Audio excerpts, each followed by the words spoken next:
iglesia. Qué bueno poder estar juntos, poder celebrar este servicio al Señor, este servicio especial, ¿no es cierto? Es tan especial, es tan bonito poder juntarnos los hermanos y cantar y orar juntos. Y como decíamos, siempre intentamos guardar todas las precauciones, pero también sabemos que guardando las precauciones no debemos temer porque el Señor está con nosotros. Debemos orar, todos tomamos siempre un riesgo, todo el mundo está yendo a comprar, todo el mundo está yendo a la playa. ¿Por qué no congregarnos? ¿Por qué no estar juntos? ¿No es cierto? Porque realmente uno toma los riesgos por las cosas que uno ama. Y si amamos al Señor, es necesario juntarnos, es necesario estar juntos, sobre todo mientras se pueda. Así que también muy bienvenidos los que están en las casas y los que están participando de este servicio. Tal vez usted está viendo este servicio una hora después, porque hoy día estamos transmitiendo el servicio a las 10 de la mañana y normalmente estábamos transmitiendo a las 11:30. Hoy día por primera vez lo que está sucediendo es que estamos haciendo 2 servicios. Hace más de 9 meses que no hacíamos 2 servicios. Bueno, antes hacíamos 3 servicios, actualmente a partir de hoy vamos a intentar hacer 2 servicios, lo que implica que vamos a hacer este servicio un poco más cortito, porque también tenemos que cumplir condiciones higiénicas para el segundo servicio. Entonces hay que limpiar, hay que ventilar, hay todo un protocolo que seguir.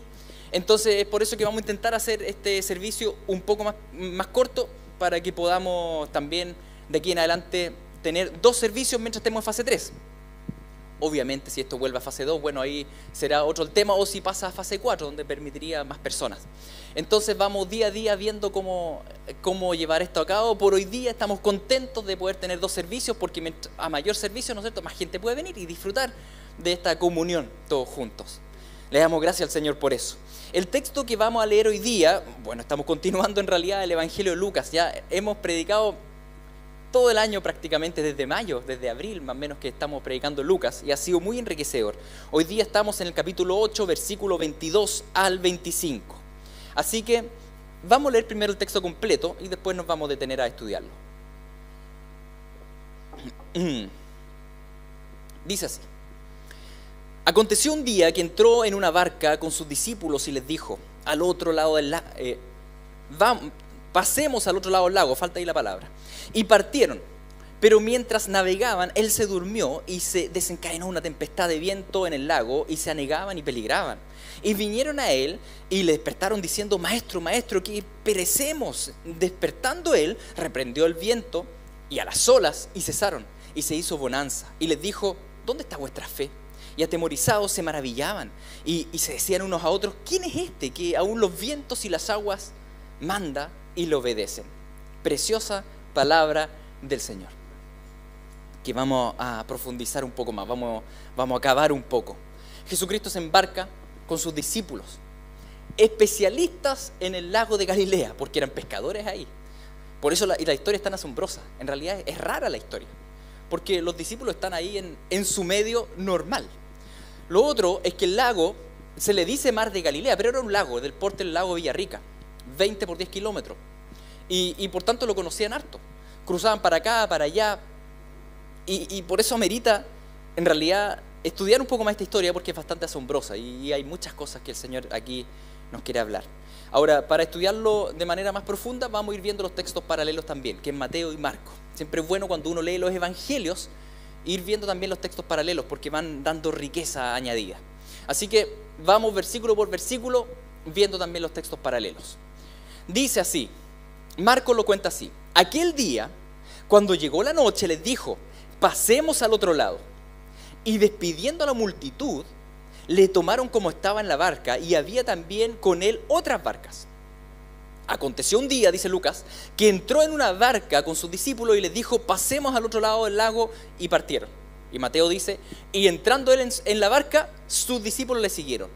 Bueno, si ustedes se dan cuenta, el Evangelio de Marcos nos entrega un poco más de detalle. En primer lugar, nos dice que había sido un largo día con una gran multitud. Es decir, está acabando el día. Este viaje que ellos van a hacer para cruzar el lago va a ser durante la noche. Es un contexto importante. Es durante la noche. No es un solo bote. Dice que hay varios botecitos que están ahí. Hay varios barcos. Jesús viene cansado porque había estado todo el día con la multitud. Eso nos da un poco más de contexto en lo que está aconteciendo ahí. ¿Y quién tiene la idea? Y esto es un tema que es importante porque lo mencionan los 3 evangelios. ¿Quién tiene la idea de cruzar? Jesús. Es Jesús el que le dice a los discípulos: pasemos al otro lado. se sube al bote, a la barca, y los discípulos le siguen. ¿Ya? Ese es el contexto, el inicio de la historia, que nos va a dar la explicación de las cosas posteriores. Ahora, ¿qué acontece mientras ellos están ahí en el barco? Dice así: pero mientras navegaban, él se durmió, y se desencadenó una tempestad de viento en el lago, y se anegaban y peligraban. Eso lo dice Lucas. Marcos dice: pero se levantó una gran tempestad de viento y echaba las olas en la barca, de tal manera que ya se anegaba, y él estaba en la popa, durmiendo sobre un cabezal. Mateo dice: y he aquí que se levantó en el mar una tempestad tan grande que las olas cubrían la barca, pero él dormía. Nuevamente en Marcos el que da más detalles. Probablemente son detalles casi de un testigo ocular. No es que Marcos anduvo literalmente con Jesús, pero Marcos aparentemente era pariente de Pedro. Y se cree que el relato de Marcos es el relato de Pedro, de alguna manera. Y da sentido porque no sé si alguien más se hubiese fijado que Jesús estaba sentado en la popa, ¿no es cierto?, que en la parte de atrás, y sentado sobre un cabezal. La palabra griega habla de un cojín pequeño, de una tabla que cruza y está durmiendo incómodo de alguna manera en este bote en la parte trasera. Y empieza esta tempestad. Mateo, que probablemente él sí fue testigo ocular, él no era pescador, así que su relato es un poco más aterrador. Él dice: las olas cubrían el bote. Debe haber estado pero mal Mateo. Él era recaudador de impuestos, no era pescador. Lo que estaba aconteciendo ahí es que dos cosas asombrosas. En primer lugar, que haya una tempestad tan fuerte durante la noche en un lago. Recuerden que salían en realidad en la noche a pescar, porque la noche estaba más calmado. Y no dice que hubiese lluvia, era viento. Había una tempestad pero tremenda. Eso ya era asombroso, a tal punto que empiezan a anegarse, empiezan a peligrar, dice aquí. Y más asombroso aún, mientras los discípulos están luchando por su vida y todo, es ver a Jesús. Es ver a Jesús durmiendo. Eso es súper asombroso. ¿Por qué? Porque uno duerme cuando uno está tranquilo, cuando uno está calmado, pero dice que el agua entraba y las olas pasaban por encima y estaba, pero la escoba. Uno estima que probablemente Jesús también se mojó. Y uno cree, obviamente, uno no sabe, pero probablemente despertó entre medio, abrió los ojos, pero como que no estaba ni ahí y seguía durmiendo. Es difícil pensar de que realmente nunca sintió que las olas le cayeron encima, pero lo que sí uno sabe es que no estaba ni ahí con la tormenta y que por tanto él podía dormir perfectamente en paz.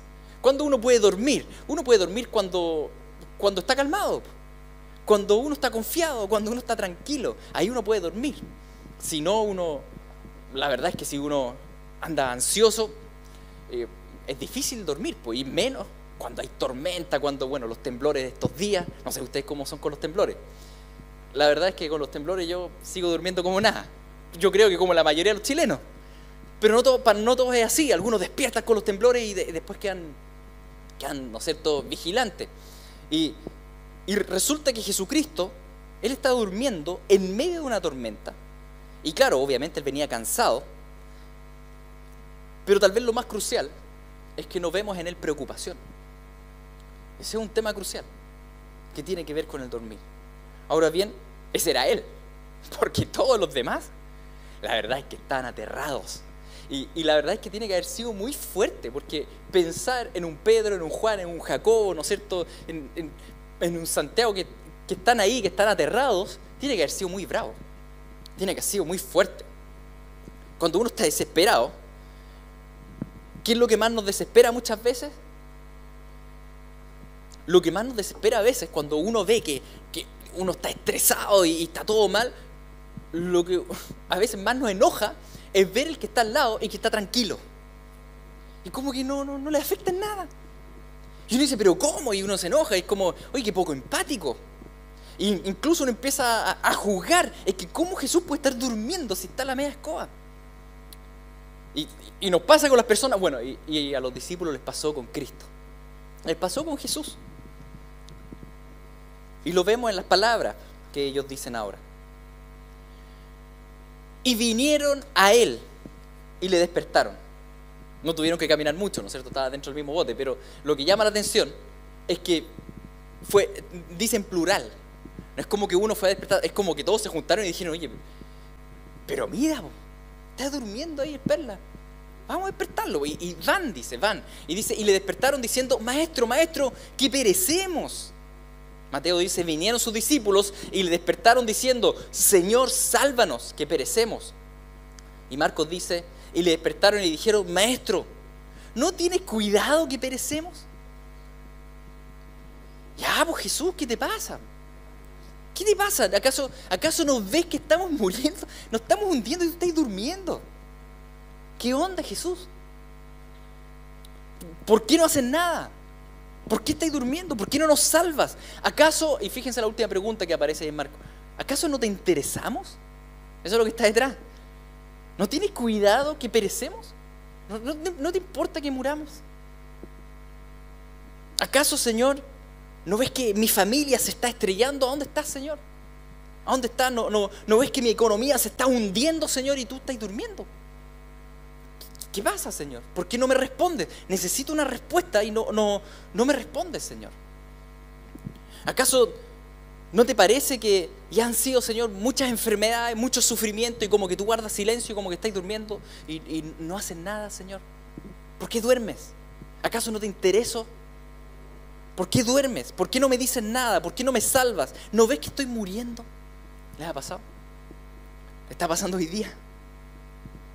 Muchas veces nos pasa. Muchas veces nos pasa esto. Nos hemos sentido así.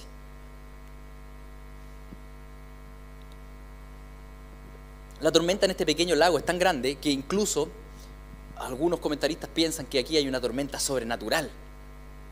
Porque Jesús iba a cruzar a un territorio gentil de los gadarenos. Y ustedes saben lo que había al otro lado con los gadarenos. Algunos piensan que esa tormenta era sobrenatural, que habían demonios, el diablo ahí que está moviendo. Y puede ser, no sabemos, puede ser. Sí, el mar embravecido, en profecía bíblica o en literatura apocalíptica de la Biblia, siempre el mar embravecido nos indica al mundo que está gobernado por un dragón, ¿no es cierto? Y las naciones impías que luchan contra Dios. La Biblia describe en la literatura profética y apocalíptica, describe siempre el mal como el mar embravecido. Y tal vez nos hemos sentido así en este mundo caído, en un mar embravecido que nos quiere anegar y nos quiere hundir, ¿no es cierto? Y la verdad es que muchas veces hemos flaqueado en esta vida y entramos incluso en desesperación porque las cosas como que se salen del control. Pensaba tomar el bote y cruzar y resulta que está el bote siendo zarandeado para todos lados. No era lo que yo esperaba. Todos preocupados, todos nos afanamos, es verdad, menos uno. Uno que duerme en el cabezal. Uno que no se rige por los temores y las preocupaciones de este mundo. Uno que es el Rey de Reyes y Señor de Señores, que la verdad es que está plenamente confiado en el plan de su Padre. Hay uno que la verdad es que no está preocupado por las tormentas del mundo. Y que más bien Él toma a su pueblo y lo atraviesa en medio de las tormentas de este mundo. Es el Rey de Reyes, es el Señor. Pero nosotros no somos como Él, nosotros somos débiles. Nos preocupamos, hay ansiedades, hay temores y nos desesperamos e incluso muchas veces le recriminamos al Señor. Palabras indirectas como la de los discípulos. Señor, ¿no te importa lo que me está pasando? No te importa.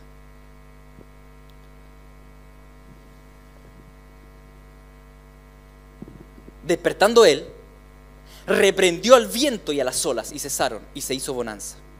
Y levantándose, reprendió al viento y dijo al mar, calla, enmudece. Y cesó el viento y se hizo grande bonanza. Una sola palabra del verbo de Dios basta y hay paz.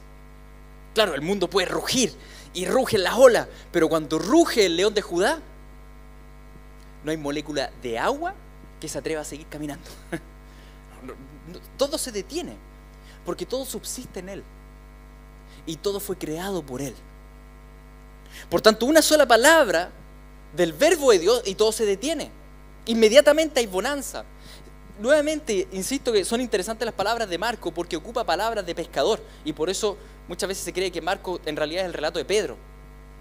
Porque, por ejemplo, él dice las palabras que Jesús dijo, que calla, y después dice hubo grande bonanza, que es como un término en realidad de pescador, de decir el agua quedó pero así como taza de leche. Realmente lo que pasó ahí fue impresionante.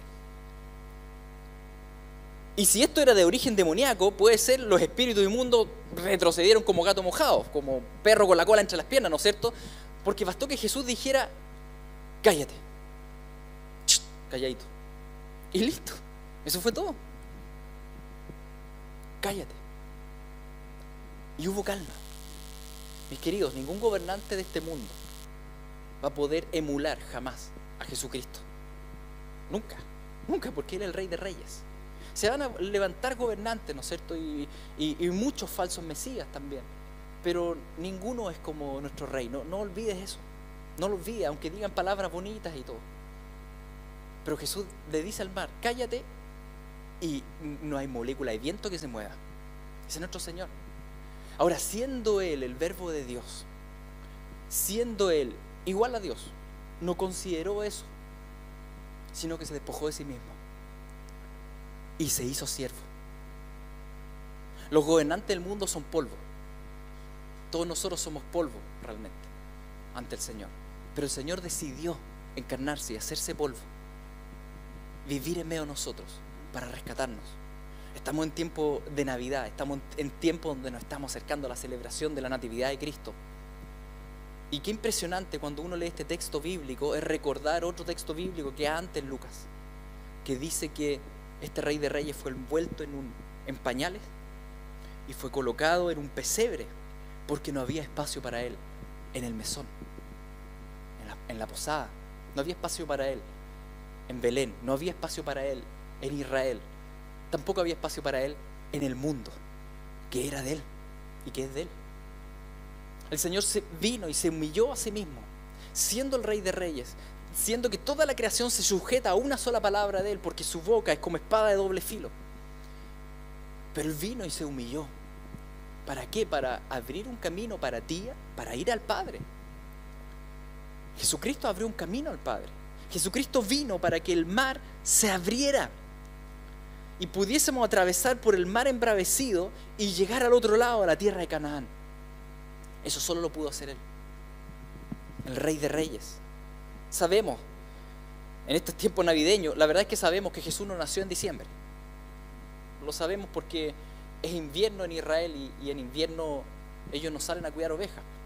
Probablemente Jesús nació por ahí por la época de septiembre. Pero si el mundo lo celebra, da lo mismo, lo celebramos también nosotros. Y si cambian el mes, me da lo mismo, celebremos cualquier mes. Porque de que Él se haya encarnado y haya vivido en medio de nosotros, siendo el Dios sobre todas las cosas, es una buena nueva tremenda. Las buenas nuevas de que nació el Rey de Reyes para mostrarnos su gracia y su verdad. Dios se hizo débil para tomar nuestra debilidad. Cristo se hizo pecado en la cruz para llevar nuestro pecado. Jesús vino y se encarnó en medio de la tempestad, de las tormentas del mundo y de las naciones. ¿Para qué? Para subir a un pueblo al arca de la salvación y atravesarnos seguros al otro lado del mar de Galilea. Eso celebramos en este tiempo. Si estás en su barca, no importa cuán caótico se torne el mundo, mis queridos. No importa. No importa qué tan desconocido se torna tu conocida laguna. Tal vez una laguna conocida para ti, tu vida, y tú hacías siempre lo mismo, las rutinas eran iguales y de repente empiezan a subir las olas y el mundo se vuelve caótico.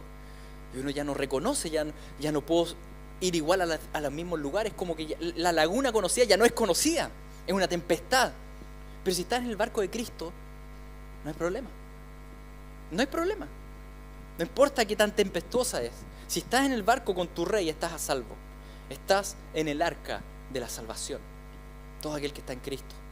Pero debes estar en el arca de la salvación, que es Cristo. Porque si estás en el barco de tu autosuficiencia, si estás en el barco del yo puedo y del orgullo y vamos a salir adelante con mi fuerza, se va a hundir el bote. Va a ser agua. Porque aquí ninguno de nosotros tiene la autoridad sobre la tempestad como la tiene Cristo. Solo Él puede llevar las barcas al otro lado. No nosotros. No nosotros. Solo el que siga a Jesús llegará al otro lado del lago. ¿Se acuerdan cómo partió el texto?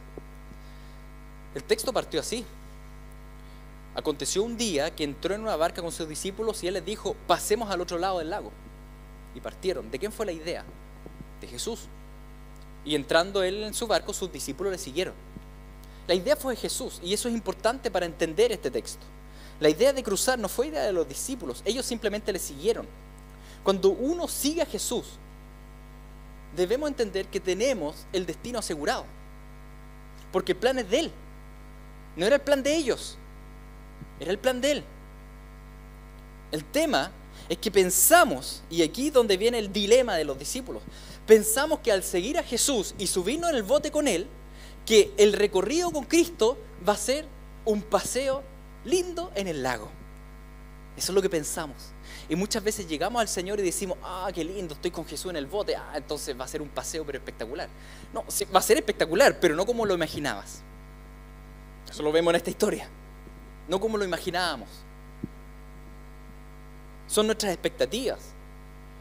Nuestras expectativas de que va a ser un paseo súper calmado. El tema es que, ¿cuándo dijo Jesús que ellos no enfrentarían tormenta? No dijo eso. Él dijo, pasemos al otro lado. No dijo que iba a pasar entre medio. Y a veces tenemos esa expectativa, que no, voy con Jesús, así que no nos viene ninguna tormenta. Yo diría que Jesús ha dicho otras palabras. ¿Cuándo nos dijo Él que no habría vientos? El tema es que si el rey les dijo, vamos a pasar al otro lado, y les dio esa promesa, ¿debían temer? Si la idea había sido de Jesús, ¿debían temer? Y ahí es donde está el núcleo del texto. Y el contraste entre Cristo durmiendo y los discípulos afanados. Nosotros. ¿Debían temer? Jesús, después de calmar la tormenta, les dijo, se da vuelta, ¿y dónde está vuestra fe? Y todos mojados, mojados así, cansados, respirando. Y Jesús les dice, ¿y la fe? Y les dijo, ¿por qué estáis así amedrentados? ¿Cómo no tenéis fe? Y Mateo dice, ¿por qué teméis, hombres de poca fe? Oye, pero Jesús, la media tormenta, po. Es que casi nos morimos. Si no te despertamos, no nos salvamos. Primero Jesús reprende al mar y después reprende a los suyos. Y la reprensión a los suyos es, ¿por qué están asustados? Y la pregunta es, ¿cómo no estar asustados? Cualquiera estaría asustado. Lo que pasa es que Jesús dio una orden.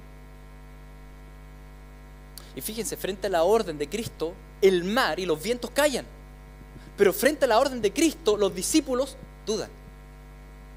Fíjense el contraste con el ser humano, que es tan distinto a la creación. Toda la creación se rinde ante el rey. El ser humano es rebelde al rey. Jesús le había dicho, vamos a pasar a otro lado, pasemos. Pero ellos, cuando ven la tormenta, dudan como nosotros. Jesús nos da una orden y espera que la cumplamos. Pero en el camino empezamos a desesperar. ¿Por qué empezamos a desesperar? En el caminar cristiano. Porque resulta que encontramos oposición, resulta que encontramos dificultades, resulta que se pone cuesta arriba, que se pone más difícil de lo que yo pensaba. Oye, pero Señor, si estoy haciendo tu voluntad, ¿por qué está tan difícil? ¿Por qué cada vez pierdo más? ¿Por qué cada vez se vuelve más, de alguna forma más tempestuoso, más tormentoso? ¿Qué está pasando, Señor? ¿Acaso Jesús nos dijo, en el mundo tendréis aflicción? Pero no se preocupen, yo he vencido al mundo. Aquí la promesa no es que no vaya a haber tempestad. La promesa es que nos va a llevar al otro lado, aunque lleguemos mojados. Entonces, nuestras expectativas, la verdad es que son bien problemáticas al respecto. ¿Por qué tememos? ¿Acaso no nos ha dicho el Señor que Él completaría la obra que inició en nosotros? Entonces, ¿por qué tememos a las circunstancias? ¿Por qué tememos a la pandemia? ¿Por qué tememos a una revuelta civil? ¿Por qué tememos a una nueva constitución? y a una guerra mundial y a una hambruna mundial y a un descalabro mundial, ¿por qué tememos? Si Jesús nos dijo que vamos a cruzar. ¿Por qué tememos? La falta de fe, mis queridos, se expresa en temor y amedrentamiento. El enemigo nos amedrenta con las tempestades, con las olas. Y Jesús te dice, ¿y por qué te dejas amedrentar? ¿Por qué te dejas amedrentar? ¿Acaso no te dije que vamos a cruzar? La falta de fe se expresa en temor y amedrentamiento. Y lo vemos acá en el texto. Vean a Jesús durmiendo tranquilamente en la tormenta. Uno puede dormir, ¿cuándo? Cuando uno está confiado. En paz me acostaré, así mismo dormiré. Porque con mi Señor puedo vivir confiado. ¿No es cierto? El dormir va junto con el estar confiado. Y Jesús puede dormir, pero como guagüita, en medio de la tempestad, tiene mucha confianza.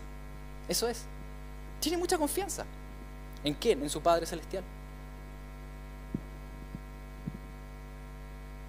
Señor, ¿no te importa que muramos? ¿Cómo no le va a importar?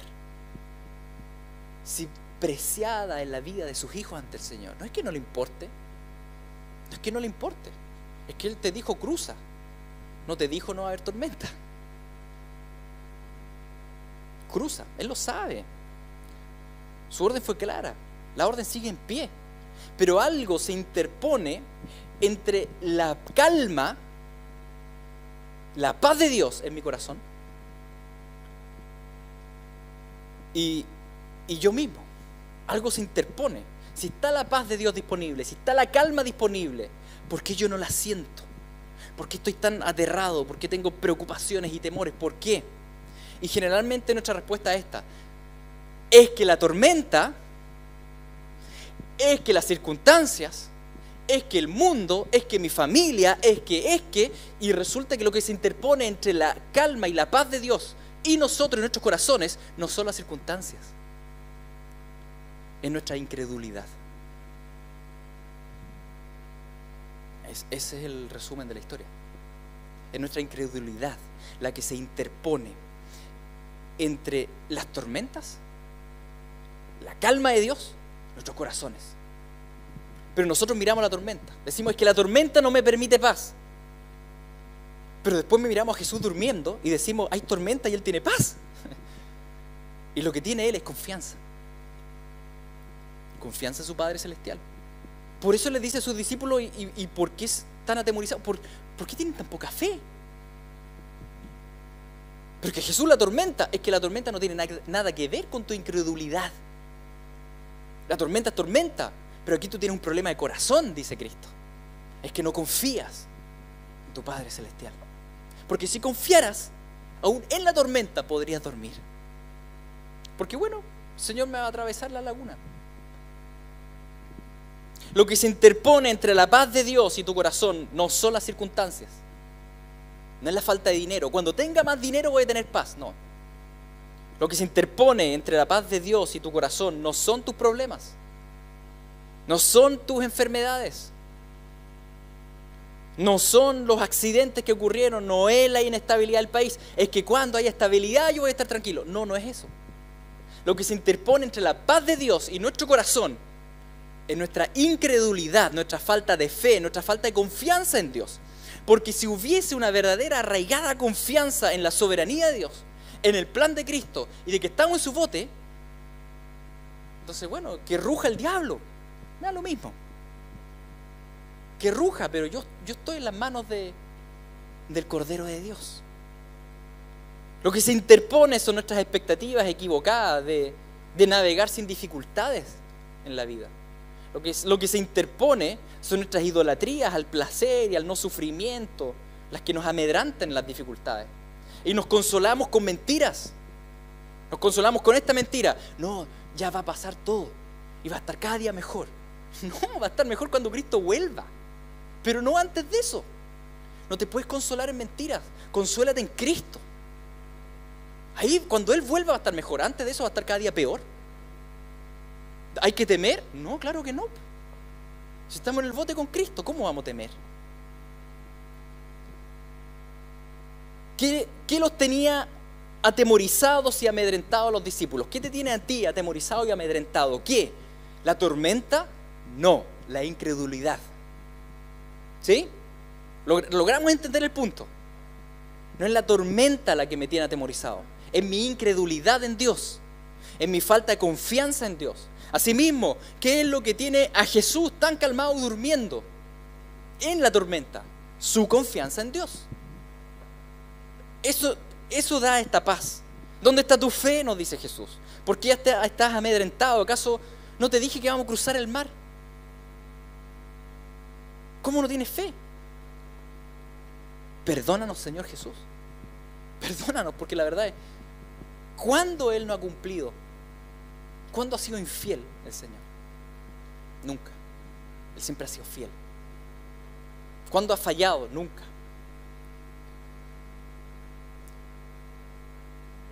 ¿Y cómo termina esta historia?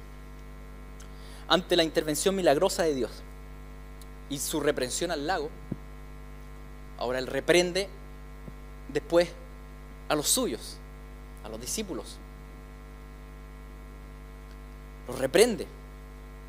Y da la impresión que es más fácil calmar la tormenta del lago que calmar la tormenta de los corazones de los discípulos. Del ser humano, ahí sí que hay tormenta, ¿no es cierto? Era más fácil decirle al viento para que decirle a nuestro corazón para. ¿Sí? Pero bueno, el Señor es todopoderoso. ¿Y qué es lo que sucede? Ante la reprensión del Rey de Reyes, toda la creación vuelve a su estado perfecto. ¿Y cuál es el estado perfecto? Y atemorizados se maravillaban y se decían unos a otros: ¿quién es este que aún los vientos y las aguas manda y le obedecen? Y los hombres se maravillaron diciendo: ¿qué hombre es este que aún los vientos y el mar le obedecen? Entonces temieron con gran temor y se decían el uno al otro: ¿y quién es este que aún el viento y el mar obedecen? Si antes estaban atemorizados por la tempestad, ahora el temor cayó en lo correcto, en la justa medida. Ahora tienen un temor adecuado, ahora están aterrados, pero ya no por el agua y el viento, sino por el que está durmiendo en popa. ¿Quién es este? Es el temor reverente. Ese es el temor adecuado, mis queridos. Siempre debió haber sido así. Siempre debimos haber temido más al que está durmiendo en el cabezal que al viento que está soplando. Siempre. Ante la reprensión del verbo, ellos entran realmente en el temor adecuado. Y el temor adecuado, el único temor permitido, el único temor santo en nuestra vida, es temer a Cristo. Es temer a Dios. Es temerlo a Él, no al diablo. ¿Por qué le vamos a tener miedo al diablo? ¿Es malo? Es malo. ¿Nos puede hacer sufrir? Nos puede hacer sufrir. Pero le tememos más al león de Judá. Ese sí que es de temer. Él es el Rey de Reyes. Y los discípulos ahora caen en cuenta de eso. Estuvimos atemorizados por la tormenta, pero ahora están aterrados, quieren puro bajarse el bote. ¿Pero con quién estamos en el bote? Gran temor. ¿Quién es este? Él es el Rey de Gloria, responde el Salmo 24. ¿Quién es este? Jehová, fuerte y valiente, poderoso en batalla. Es Jehová de los ejércitos. Jesucristo es el Rey de Gloria. Jesucristo, te damos gracias.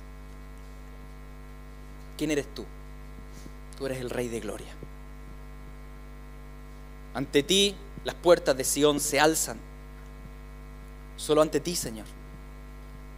Perdónanos por temer las olas, por temer los vientos, por temer a una simple tormenta, por temer al mundo embravecido, en vez de temerte a ti en primer lugar. Perdónanos, Señor. Hemos estado amedrentados, hemos estado preocupados. Y ahora entendemos que no es por las circunstancias, no es porque el 2020 ha sido difícil, es porque hay incredulidad en nosotros. Es porque hay falta de confianza en ti. Perdónanos. hemos sido de poca fe. Te rogamos, Señor, que nos cambies, que nos santifiques, que nos llenes de ti.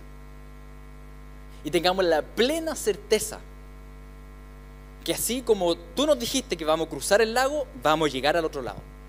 Porque estamos en tu bote, en tu barco. Y si estamos contigo, Señor, sí o sí llegaremos a la meta. Te agradecemos. Queremos perseverar en ti. En el nombre de Jesús. Amén.